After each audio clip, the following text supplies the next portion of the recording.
का शुभ नाम क्या है? मेरा नाम भाई साहब नंदलाल शर्मा है। जी। हाँ, और क्या समस्या आ रही है इस समय? समस्या बहुत विकट है। क्या? RGHS की दवाइयों की साइड नहीं चल रही, जो दवाइयों के लिए यहाँ भड़बड़ाते डोल रहे हैं। जी। कोई कुछ ध्यान ही नहीं दे रहा। कब से चल रही है ये समस्या? 3 दिन तो हो गए। आप 3 दिन से आ रहे हो दिखाने के लिए?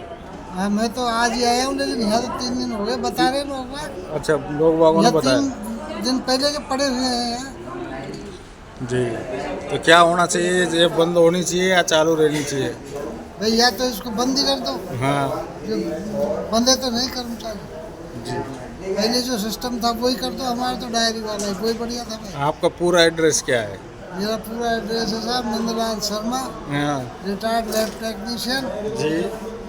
और मुकाम पोस्ट तहसील मेवा, गांव बेरखेड़ा, जिला दौसा। जिला दौसा।